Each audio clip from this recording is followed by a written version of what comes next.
సుమన్ టీవీలో మీ personal and business promotions కోసం కింది నెంబర్కి కాంటాక్ట్ చేయండి. మీ ఫాదర్ సతీష్ గారు రాజకీయాల్లో లేనప్పుడు ఎలాగున్నారు, రాజకీయాల్లో ఉన్నప్పుడు ఎలాగున్నారు? రాజకీయాల్లో లేనప్పుడు he was an administer. He was a great administer. He had a vision. Coaching ఇప్పించాడు. నైపర్ లో చాలా సీట్లు కొట్టించాడు. ఆల్మోస్ట్ 15 మెంబర్స్ క్వాలిఫై అయ్యారు ఆ ఎగ్జామ్ లో. చాలా బాగా మాట్లాడతారు, ఇన్స్పిరేషన్ ఇస్తారు పిల్లలకి. They were so inspired. పిల్లలందరూ కొట్టారు ఆ సీట్లు. నైపర్ లో ఇంటిగ్రేటెడ్ కోర్సెస్ కొట్టారు. రాజకీయాల్లోకి వచ్చాక తన ఆలోచన ఒకటే, కోడుమూరులో పిల్లలందరినీ ఇన్స్పైర్ చేద్దాం అనుకుంటున్నారు. ఏ చిన్న పిల్లలన్నా ఏం చదువుకున్నా మంచి ఇన్స్టిట్యూట్ లో, ప్రీమియర్ ఇన్స్టిట్యూట్స్ లో పిల్లలందరూ ఉండాలని కోరుకుంటారు. ఆ ఇన్స్టిట్యూట్స్ కి వెళ్ళినప్పుడు నాన్నను గుర్తుపట్టి మీరు నాకు చెప్పించారు, అందుకే నేను ఈ రోజు ఈ స్థాయిలో ఉన్నాను అనుకుంటారు పిల్లలు. అలా చెప్పాలని he has a dream. One of the greatest visionaries my father is. Students కి చెప్పాడు, చదువు చెప్పించారు, అంతగా పోవాలి, ఎక్కడికో వెళ్ళాలని చూస్తున్నారు. ఇప్పుడు రాజకీయాలకు వచ్చినాక ప్రజల సేవ పోతారు కదా, ఇప్పుడు వాళ్ళ పరిస్థితి ఎట్లా అంటారు? ప్రజల్ని కూడా చాలా చక్కగా చూసుకుంటారు. He wants to improve the economy.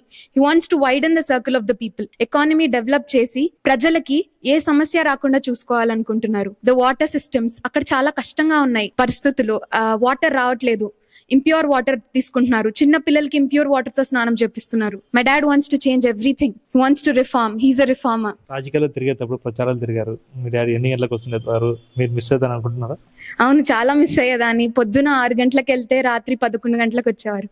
అసలు మాతో టైమే స్పెండ్ చేయరు. ఇప్పుడు మీ పక్కనే ఉన్నాడు కదా, స్పెండ్ చేస్తున్నారా? అవును, బాగుంది. ఇప్పుడు కొంచెం అన్నా మాట్లాడుతున్నాడు నాతో. నా చదువు గురించి అడుగుతున్నాడు ఇప్పుడు. లేకపోతే ఎంతసేపు ఆ ప్రజలు, పిల్లలు, వాళ్ళ కష్టాలు ఎలా తీర్చాలి అదే ఎప్పుడు. మీరు ఏం చేసేవారు? ఇప్పుడు మీరు మిమ్మల్ని ఎలాంటి చదువు చెప్పిస్తున్నాను సార్? నన్ను చాలా ఇన్స్పైర్ చేశారు మా నాన్న. He wants to see me in premier institute. IIT కానీ, ఐసర్ కానీ, ఎక్కడైనా మంచి ర్యాంక్ కొట్టి కామెడ్కేలో కానీ ఎక్కడైనా.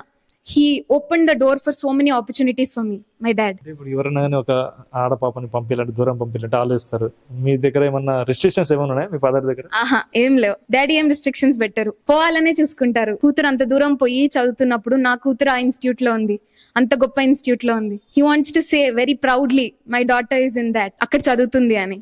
రాజకీయాల్లోకి వచ్చినాక సతీష్ గారు అంటే మీ ఫాదర్ గారు మార్పులు ఏమైనా చూసారా? అవును, ప్రజలతో చాలా ఎక్కువ మాట్లాడుతున్నారు.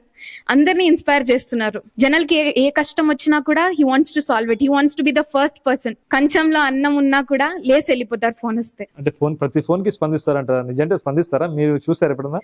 ఖచ్చితంగా చూసాను. ప్రతిసారి అన్నం తినే ప్రతిసారి ఫోన్ వస్తుంది. మా మమ్మీ రోజు గొడవ పెడుతుంది. అన్నం తినేటప్పుడు ఎప్పుడు ఫోన్ వస్తుంది. నాతో మాట్లాడతావా, వాళ్ళ దగ్గర ఉంటావా, నువ్వు వాళ్ళ ఇంట్లోనే తిను, నేను ఎందుకు నీకు. ఇన్ని రోజులు వాళ్ళ ఇంట్లోనే ఎన్ని రోజులు ప్రచారం చేసుకుంటూ తినుకుంటున్నారు కదా? అవును, ప్రతిసారి అక్కడే ఉన్నారు. ప్రజల మధ్యలోనే భోంచేశారు ఎప్పుడు. నెక్స్ట్ ఇప్పుడు మీరు రాజకీయం, మీ ఫాదర్ ఎమ్మెల్యే అవుతారని చెప్పి మీకు ఎలాంటి నమ్మకం ఉంది, ఎలాంటి భరోసా ఉంది? 95% ఎమ్మెల్యే అవుతారు. మెజారిటీ రావాలి, వస్తుందని నమ్ముతున్నాం మేమంతా. మా అమ్మ తిరిగారు, నాన్న తిరుగుతున్నారు జనాల మధ్యలో. మా అన్న, నేను కూడా తిరిగాం. ఖచ్చితంగా గెలుస్తారు. 100%. యా, 100% గెలుస్తారు. మెజారిటీతో గెలుస్తారు.